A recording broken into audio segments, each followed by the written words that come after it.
¿Qué tal, amigos? Mayo del 2017. Un coche carbonizado. De él no queda absolutamente nada. O sí, un cadáver en su maletero. Sabemos muy poco de él. Apenas gracias a un hueso, a una especie de hueso de metal que encuentran en el maletero, sabemos que es Pedro Rodríguez. Es un guardia urbano y cuando se lo comunican a su pareja, a Rosa Peral, les mira, a los policías les mira impávido, como si ya supiera que había sido asesinato. Llevaba algunos días desaparecido, pero ella le dio exactamente igual. Rosa es una pantera, es una mujer que vuelve locos a los hombres y los vuelve también locos a los policías, a los que investigan. No le creen, pero al mismo tiempo les fascina. Caen las sospechas sobre ella, pero es muy difícil de casar. Y al lado está Albert, que es su expareja y probablemente el que haya cometido el autor material, o no se sabe. Para eso, para saberlo, habrá que esperar el juicio, pero antes habrá que leerse el libro de Alfonso Egea, 29 balas y una nota de amor, que es el relato electrizante de este crimen, conocido como el asesinato del pantano de Foix. ¿Qué tal, Alfonso? Bienvenido a Periodista Digital. Muchísimas gracias, el placer es mío. ¿Qué fue lo que te llevó a... ¿Qué encontraste de fascinante en esta historia? Tu cuarto libro, y decías que no tenías ganas de escribir otro. Ninguna. No me apetecía nada volver a escribir un libro por la experiencia de mi último libro publicado, que era el que estaba relacionado con el crimen de Marta del Castillo. Una historia que me marcó mucho en lo personal, en lo profesional, que me exigió muchísimo. Y tenía apartado la literatura en este momento de mi carrera. Fue entonces cuando apareció la editorial Al Revés, con la idea de crear un sello que se llama Sin Ficción, para contar aquellas historias de las que no hay ni una sola coma de ficción, pero que son tan increíbles que parece que no hayan ocurrido. Hablando de esta posibilidad, con Marta Robles, la directora de la colección, ella me preguntó qué historia querrías contar, qué historia crees que merece la pena contar. Y yo les propuse empezar a escribir sobre el crimen de Pedro Rodríguez, sobre Rosa Peral y sobre Albert. Les hice una propuesta un poco temeraria, no quise ningún tipo de compromiso contractual hasta que yo sintiera cómo me estaba encontrando con el libro. Y mi sorpresa fue mayúscula cuando me di cuenta de que al empezar a escribir todo surgía solo. Había tenido la opción de tener varias entrevistas con investigadores, con miembros y componentes de la instrucción judicial y policial. Obtuve una copia completa del sumario y la sensación que tuve cuando empecé a escribirla es que la historia fluía sola, salía sola. Todo lo que yo iba escribiendo me daba la sensación de que al lector le iba a resultar muy difícil de creer, por lo que tuve que incluir pruebas gráficas de la investigación. Y creo que es la historia que refleja hasta qué límite puede llegar el ser humano y cuánto de ficción puede tener una historia tan real que lamentablemente acaba con la muerte de un ser humano. Hablamos de Rosa. Rosa es el personaje más intrigante, la mujer fascinante, la mujer que ella a ti parece te exaspera, ¿no? Siempre echándole la culpa a los demás. Y tenía detrás un pasado también muy interesante. Detrás, sobre todo, encontramos esa porno venganza que los dos tienen un pasado intrigante. Ella tiene una porno venganza que ahora me vas a contar, y Albert tiene detrás el asesinato de un no mantero, de un ladronzuelo. Un ladronzuelo. Que cae desde un sexto piso, si mal no recuerdo. ¿Pudieron tener algo que ver ese pasado en el asesinato de Pedro Rodríguez? Esa es una posibilidad que plantean los investigadores. En el transcurso de la investigación tratan de buscar una explicación o un móvil razonable al asesinato de Pedro Rodríguez. Como decías en tu introducción, la puesta en escena de un falso escenario criminal, como fue aquel coche quemado, hacía pensar que había un móvil muy, muy importante, había algo muy importante que ocultar para tomarte tantas molestias, ya no solo en deshacerte de las pruebas, sino en simular un escenario criminal que no existió nunca, que era ese coche, ¿no? Ese coche quería aparentar un ajuste de cuentas, ese coche con el cadáver de Pedro en su maletero quería aparentar asuntos turbios de Pedro con algún tipo de mafia o algún tipo de delincuente que al final con esa rúbrica que vemos tanto en las películas deja un cadáver en el maletero como un mensaje, ¿no? Como una advertencia. Sin embargo, los investigadores se dieron cuenta muy pronto de que todo el mundo era especial en esta investigación.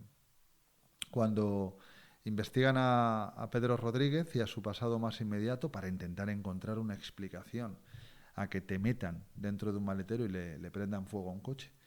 De hecho, en ese maletero hay algo más que el cuerpo de Pedro Rodríguez que les inquieta mucho a los investigadores. Es un objeto pequeño, es un objeto metálico, está explicado en el libro igual que en la investigación, pero está claro que parece que es un asesinato de profesionales. Y de repente se dan cuenta de que Rosa Peral, la novia de la víctima, y Albert López, el exnovio de ella, tienen una biografía extremadamente complicada. Bueno, aparte Rosa dice que Pedro era celoso, que era una persona difícil de llevar, que era una persona que estaba permanentemente persiguiéndola, acusándola de infidelidad. Prácticamente lo pinta como un calvario, pero cuando los policías se zambullen en la vida de Pedro, encuentran que es todo lo contrario. Sí, Pedro es un buen tipo. No tiene nada que ver con la descripción que ha hecho su pareja. Pedro es un buen tipo. Pedro en el momento de su muerte está acarreando una suspensión laboral. Él también es guardia urbano. Él trabaja en la unidad motorizada. Tiene un incidente con otro motorista en una de las carreteras de Barcelona y o lo detiene de forma muy violenta, hay algún golpe, algo ocurre y entonces Pedro está suspendido. Más allá de esa suspensión, Pedro no tiene más sombras de las que podamos tener todos. Incluso hasta su exmujer parece que habla bien de él. Es un buen tipo, tiene una buena relación con su hijo pequeño. ¿Es celoso? Bueno, suponemos que es todo lo celoso que puede ser un hombre cerca de Rosa Peral. Se te plantea imposible no ser celoso cerca de Rosa. Rosa es una persona muy extrovertida, con todo el derecho del mundo, ojo, muy juguetona con las relaciones sentimentales. De hecho, en el momento de... Muy libre. Muy haciendo un cálculo que, insisto, no tiene nada que ver porque vive en su plena libertad, pero es importante para conocer el perfil de Rosa. Que se le conozca en Rosa puede estar manteniendo en el momento de la muerte de Pedro tal vez 3 relaciones sexuales sentimentales a la vez. Entonces ella es una persona que compartimenta su vida en diferentes estadios estancos, la relación con Albert, la relación con Pedro, la relación con un vecino, y es un poco exasperante que sea la propia Rosa la que acusa a Pedro de tener ese carácter celoso, ¿no? Cuando ella siempre ha reaccionado de forma muy negativa cuando una pareja sentimental la ha querido abandonar. Mencionabas hace un momento el caso de la pornovenganza y ese fue un elemento clave para los investigadores. Rosa llevaba arrastrando durante muchos años, 8 años en total, una investigación contra un exnovio a la que ella acusaba de haber divulgado un correo electrónico con una fotografía de ella practicándole una felación. Justo cuando se va a celebrar el juicio es cuando desaparece Pedro. El abogado que representa a Rosa Peral se lo consiguió el propio Pedro. De hecho, la animó a continuar con el procedimiento. Y este abogado le dice, bueno, Rosa, con Pedro desaparecido, yo le voy a pedir al tribunal que nos dispense, que nos disculpe y ya celebraremos el juicio más adelante. Y Rosa le dijo que no, que nada tenía que ver un caso con el otro, que la desaparición de Pedro era una cosa y que la pornovenganza era otra y que adelante con el juicio. Y en ese momento fue cuando comenzaron a sospechar de ella. Sí, bueno, la reacción de ella es poco habitual, es decir, ella sigue haciendo su vida lo más normal. Es más, Albert es una relación que tiene una relación del pasado, son 4 años, si no me equivoco, un noviazgo de 4 años. Rosa, cuyo testimonio es poco fiable, pero dice que es quizás el amor de su vida. Y Albert está intentando volver con Rosa y se encuentra con Pedro, ¿no? Y Pedro es, digamos, la chilena en el zapato, es el hombre que está viviendo en ese momento con Rosa y con sus hijas. Absolutamente. Entonces, de hecho, poco antes del asesinato de Pedro, Albert le regala un anillo a Rosa. Y unos días después de la desaparición, aparece una foto en la cual están los dos juntos y Rosa, en lugar de llorar, en lugar de mostrar preocupación por su pareja desaparecida, saca la lengua en una especie de selfie. Esa foto es clave, ¿no? Es clave. De hecho, yo creo que Rosa Peral, en toda esta instrucción, respetando la presunción de inocencia, yo creo que de las pocas verdades demostrables que Rosa ha dicho es que esa fotografía fue un tremendo error. Y lo fue. Fue un error espectacularmente grave, sobre todo viniendo de una policía que debe tener más conciencia forense que los demás.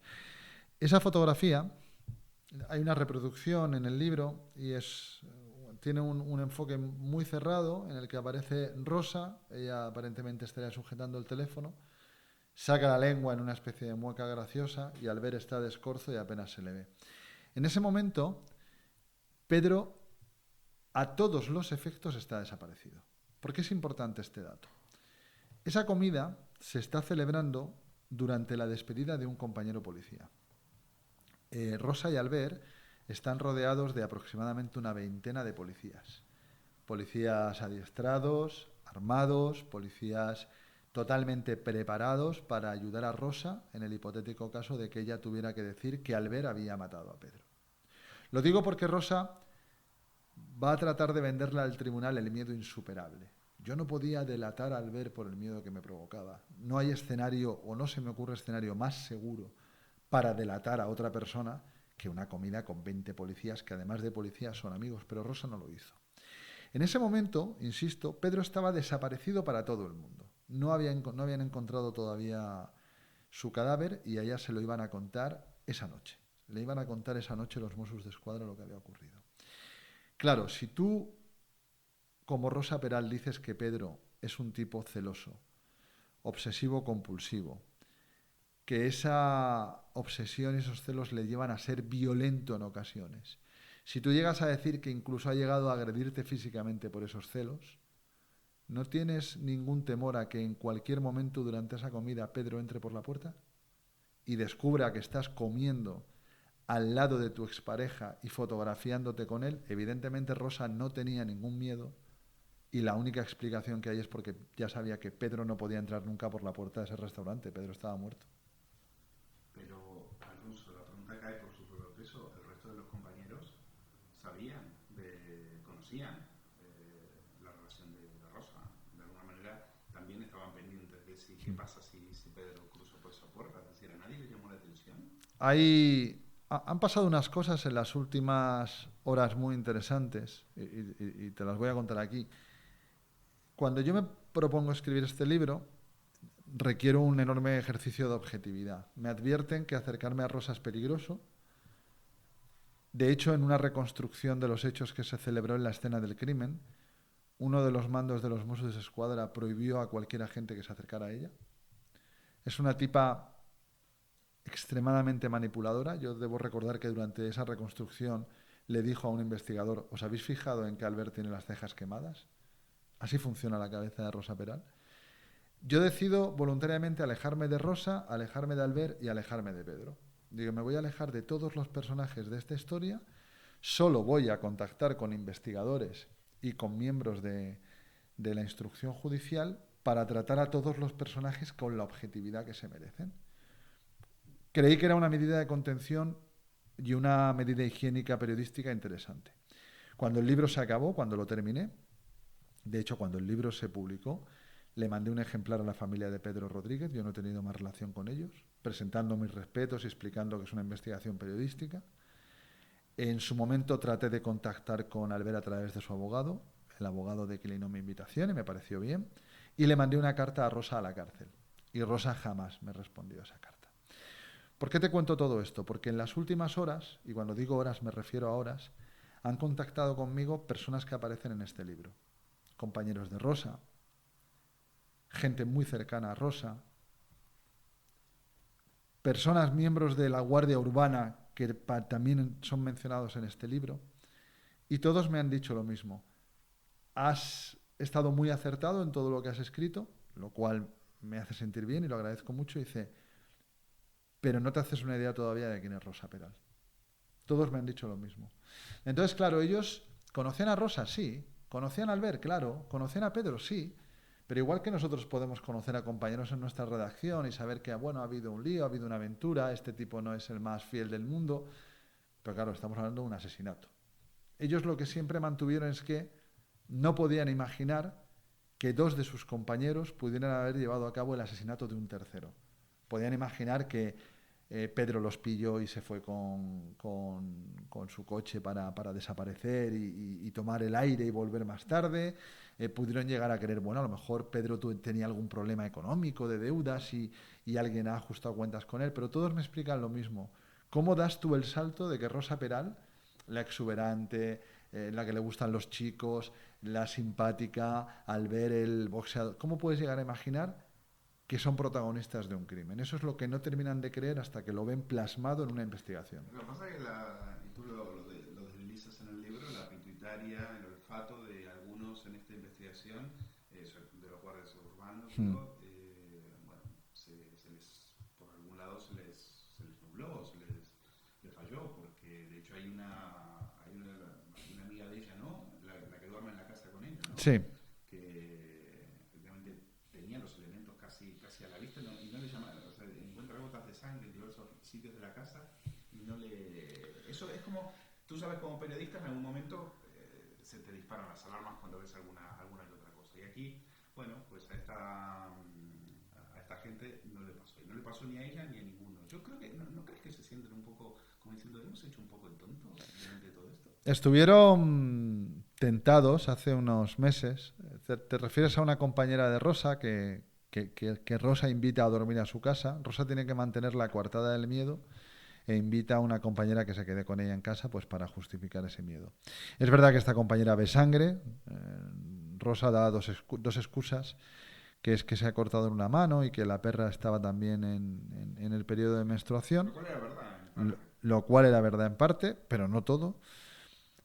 Tan increíble era la posibilidad de que una policía hubiera dejado pasar por alto una mancha de sangre, que hace aproximadamente 2 o 3 meses llegaron a plantearse la posibilidad de citar a esta policía amiga de Rosa.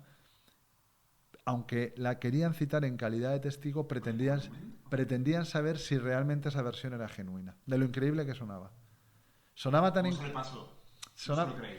sonaba tan increíble que no se hubiera dado cuenta de que manchas de sangre en esa casa apuntaban a un hecho criminal, que estuvo sobre la mesa la posibilidad de citarla para tal vez imputarla en un futuro. Se desechó.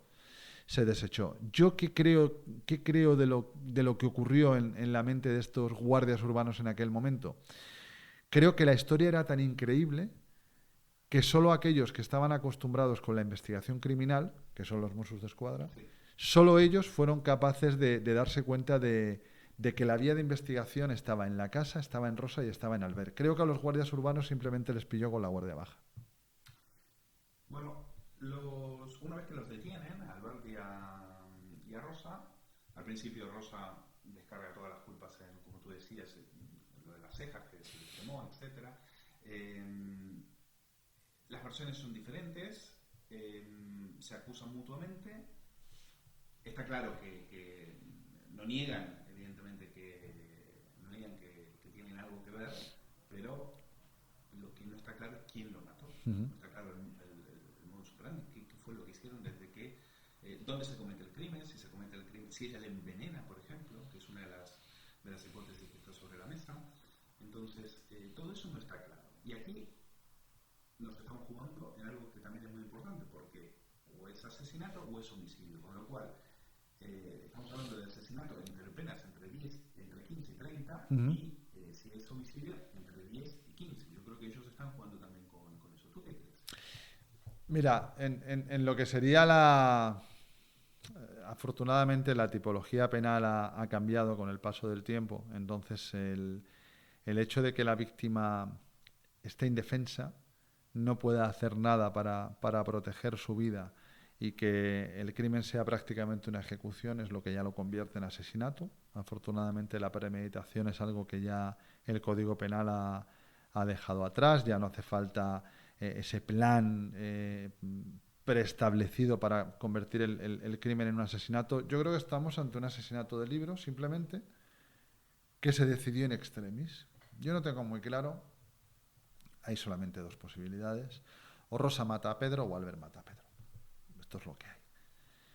Yo no tengo nada claro que Rosa Peral tuviera esa misma tarde, por ejemplo, planeado matar a Pedro Rodríguez. ¿Por qué no lo tengo claro? En el libro hay unas fotografías que cuesta un poco de trabajo ver, pero son fotografías judicializadas y por lo tanto son importantes. Pedro pasa su último día de vida en compañía de sus suegros, de los padres de Rosa, en compañía de Rosa y en compañía de las hijas de Rosa, que lo querían mucho. Unas niñas que querían mucho a Pedro Rodríguez. En esas fotos se puede ver a Rosa, se puede ver a Pedro. Joder, están muy felices. Sí. Están muy felices. No, cuando con las niñas. Pasará lo que ocurriera aquel día, ocurrió por la noche y en la casa.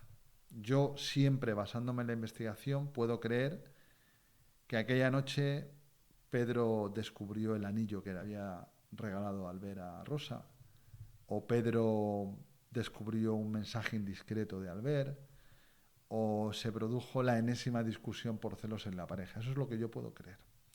Y a partir de ahí, por algún motivo que desconocemos, Rosa se da cuenta de que solo hay una forma de salir de ese atolladero y esa forma lamentablemente es criminal. ¿De acuerdo? Pedro es un tipo grande, es un tipo fornido, es un tipo fuerte, pero eso no hace imposible que Rosa Peral lo haya matado por una serie de circunstancias que se explican.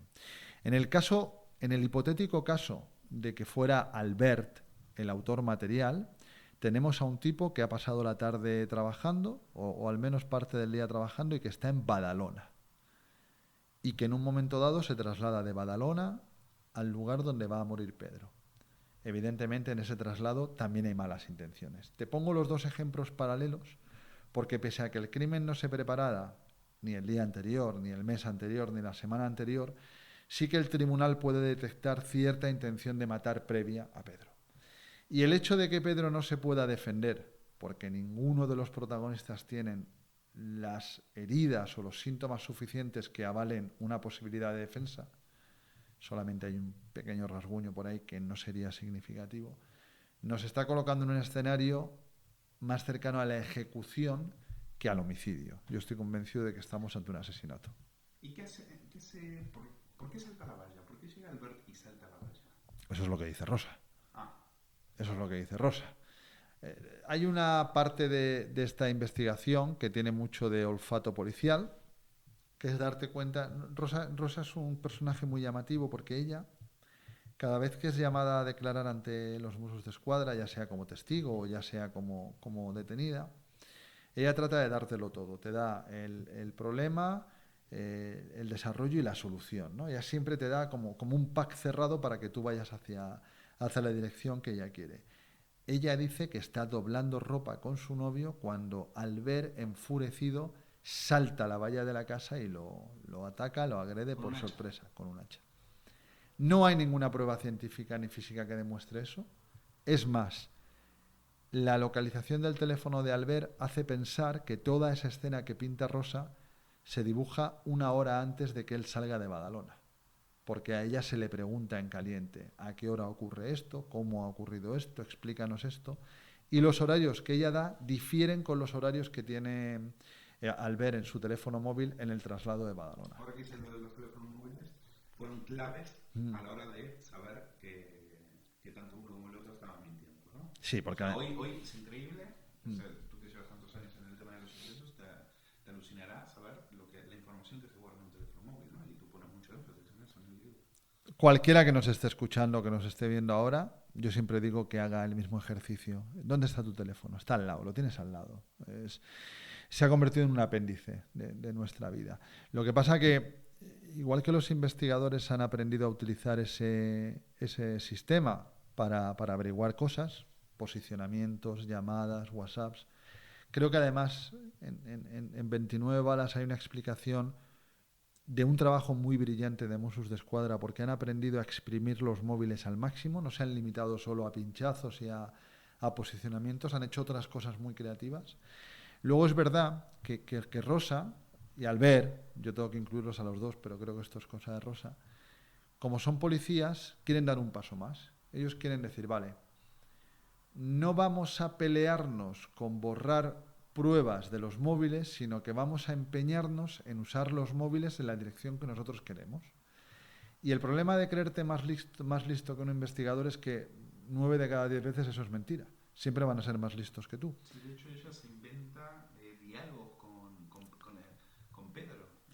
Claro. Se va mandando mensajes con Pedro para demostrar que a la hora del crimen ella estaba hablando con Pedro. Exactamente. Ese es un error gordo de bulto. Porque hay un elemento importante. Yo siempre digo, lo digo en este libro, pero lo digo muchas veces, que la rutina es nuestro peor enemigo y es el peor de los peores enemigos de un criminal.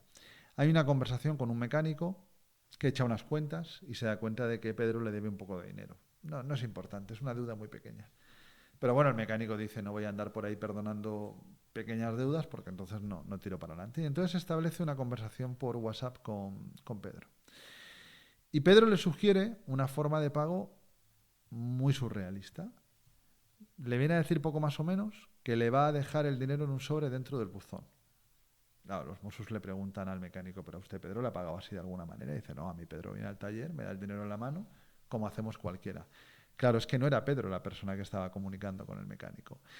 Ahí Rosa tenía dos opciones. Pedro ha desaparecido, su móvil, yo lo ignoro y no le presto ninguna atención, o Pedro ha desaparecido y para potenciar la idea de que ha desaparecido, suplanto a Pedro utilizando su móvil. Bueno, eso nunca funciona. Lo tengo clarísimo, lo he visto en otros casos, lo he visto en otras investigaciones y evidentemente cualquier investigador sabe diferenciar perfectamente un teléfono utilizado por el propietario del teléfono y un teléfono utilizado por otra persona. Lo más probable, Alfonso, es que no sepamos durante el juicio realmente cómo fueron los hechos, sobre todo en esa tarde-noche del 1 de mayo del 2017, cuando Pedro Rodríguez es asesinado, ¿no? ¿Cuáles son, en ese sentido, tus esperanzas de poder saber el relato verídico de esos hechos cuando las dos versiones no se sostienen, tampoco no son creíbles y tampoco parece que los dos vayan a ponerse de acuerdo en lo que ha pasado? Mucha gente me pregunta si el libro revela quién es el autor del crimen de Pedro Rodríguez. Yo sinceramente, y humildemente lo digo, al final este libro, para que todo el mundo lo entienda, hoy he leído una crítica de una experta en novela negra que me ha encantado, porque dice que es un libro sin pretensiones literarias, no las tiene, ninguna, pero que es un libro que ella no ha podido dejar de leer. Los autos judiciales y los escritos policiales son soporíferos. Llevo 20 años leyendo documentación policial y es todo igual de aburrida. Pero son apasionantes en el fondo. ¿Qué es lo que he hecho yo con este libro? Intentar dotar a esa documentación policial y judicial de un cierto estilo, de una cierta narrativa que se lo haga al lector más comprensible. Todo aquel que ha terminado el libro alcanza esa respuesta. Después de ver todo lo que va a ver un jurado popular, quedan pocas dudas de imaginar quién es el autor más probable dentro de este binomio. Saberlo a ciencia cierta solo pasaría por una confesión. Yo no sé si durante el desarrollo del juicio alguno de los dos acusados verá que una confesión puede beneficiarle en cuanto a que un tribunal lo tenga muy en cuenta.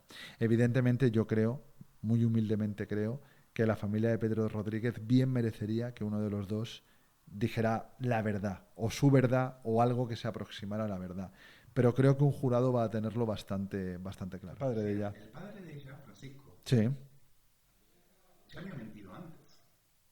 Con lo cual, claro, aparte, no deja de ser el padre de ella. Con lo cual, como investigador, tú no puedes tomar su relato al pie de la letra. Pero tú tienes a un tipo, a un buen hombre, Francisco es un buen hombre, que de la noche a la mañana se da cuenta de que ya siendo un hombre mayor, tiene a sus nietas en casa, tiene a una de sus dos hijos detenida por asesinato, tiene al que consideraba un buen yerno quemado hasta los huesos en el maletero de un coche, y Francisco miente en primera instancia por su hija Rosa, miente por ella. No tengo absolutamente nada que echarle en cara, nada. Creo que haría exactamente lo mismo que haría él, lo mismo. Pero, Bueno, sí, probablemente todos hubiéramos hecho lo mismo. pero es verdad Como que... investigador, Pero es, claro, pero es verdad... levantas la guardia y dices... Pero es verdad que en el preciso momento en el que Francisco, delante de dos mozos de escuadra que le van a devolver las llaves de la casa para que las niñas recogen ropa, Francisco se pone a llorar delante de ellos y dice literalmente, no puedo más, yo quiero contar la verdad. en ese momento un mal investigador le deja que hable y que lo cuente todo y toma nota de todo. Los buenos investigadores de este caso tuvieron los reunieron el coraje para decirle, no, tranquilícese, tranquilícese, antes de decir nada contra su hija, piénseselo. Y eso era un caramelo al que era muy difícil renunciar, ¿eh? Y de hecho Francisco nunca amplió aquel relato. Lloró, dijo que había mentido, pero nunca desarrolló más el relato. Si Francisco sabe algo más de por qué mintió, de por qué contó una cosa que no había ocurrido, de quién le había dado instrucciones para que lo hiciera, nunca lo contó y yo, como padre, debo comprenderlo, pero lo enfatizo en el libro para poner en valor el buen trabajo de los investigadores, porque debe ser complicado. Nosotros que somos periodistas, tener a un tipo delante de ti que te puede cuadrar el caso en media hora y renunciar a eso defendiendo y protegiendo sus derechos. Yo siempre eso lo he puesto mucho en valor y creo que los Mossos lo hicieron bien. Ahí también hay un aspecto humano, es decir, dices, ten en cuenta que lo que digas ahora te va a acompañar toda tu vida. Sí, por eso te digo probablemente que... estés traicionando nada más y nada menos que a tu hija. Absolutamente. No te vas a perdonar nunca. Absolutamente. Entonces, ten en cuenta que al final es un momento súper delicado, es un momento crítico y es un momento donde sale a relucir, joder, los verdaderos profesionales, en los que dicen, bueno... ¿Es parecido desde el punto de vista periodístico, cuando tú tienes una información, pero es que si la cuentas a la fuente, la fulminas? Absolutamente. Y yo creo que por eso... ¿Qué haces? Es el dilema, ¿no? Es el dilema también del periodista. Dices, si lo publico o no lo publico. Si lo publico, a esta fuente, le arruino la vida. Por eso empaticé tanto con esos agentes en ese episodio en concreto. Tuve suerte también porque en una investigación tan grande, la investigación es rápida, es efectiva, pero era grande, era voluminosa y las conversaciones con los investigadores a veces iban por otros derroteros. Pero ese episodio me tiene especialmente orgulloso porque es media página en un sumario de más de 10.000. Es media página, literal. Y esa media página me recolocó y empaticé mucho con esos dos agentes. Dije, aquí lo teníais, pero os habéis mantenido en vuestro sitio. Creo que es admirable reconocerlo. Bueno, pues ahí lo tienen. El libro 29 balas y una nota de amor acaba de salir, publicado por Sin Ficción, escrito de un modo de thriller por Alfonso Egea, y en este caso es verdad. O sea, muchas veces le van a decir que es una novela con ritmo de thriller. En la mayoría les mienten, pero en este caso les aseguro que es verdad. Y sobre todo porque se van a encontrar con un personaje absolutamente fascinante. Rosa Peral, esa guardia urbana que decían a los chicos normales los vuelve absolutamente locos. Alfonso Egea, gracias. Gracias a vosotros, un placer.